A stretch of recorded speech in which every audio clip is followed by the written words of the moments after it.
Hello, আসসালামু আলাইকুম। Hello, আসসালামু আলাইকুম গাইস। দেখেন প্রচুর ঝড় বৃষ্টি হচ্ছে।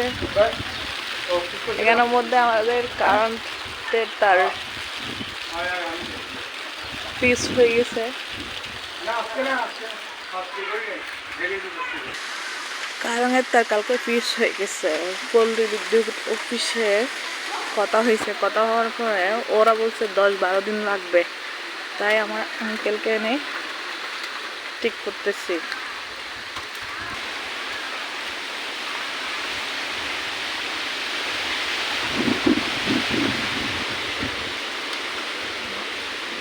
দেশ কিন্তু স্বাধীন হয়েছে, কিন্তু এখনো দুর্নীতি কমে নাই।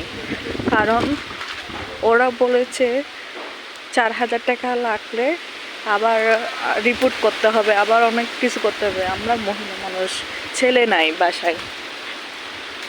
বাসায় ছেলে থাকতো দৌড়াদৌড়ি করতো, কিন্তু ওরা এত যে লাপড়ারাই, এত যে মানে কষ্ট দেওয়ার জন্য মানুষকে। মেন কথা হচ্ছে টাকা বেশি নিবে।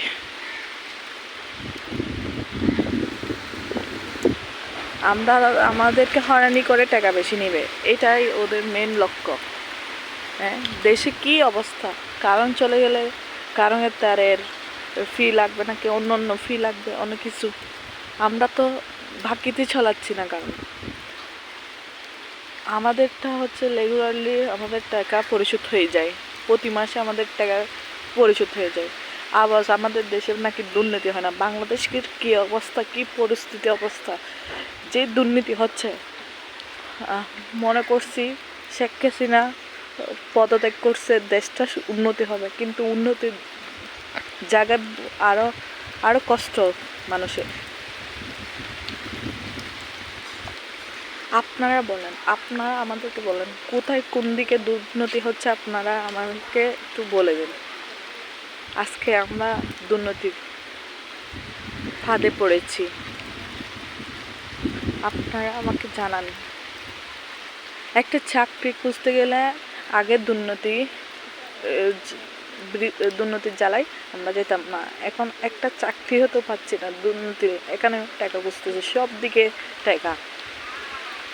দেশের অবস্থা হাহাকার। মধ্যবর্তী কোথায় যাবে? আমরা তো মধ্য ফ্যামিলি।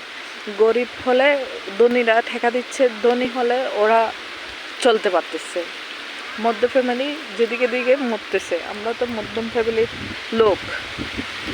আপনারা আমাকে শেয়ার করেন কারা কারা এই দুর্ভোগে ভুগতেছেন।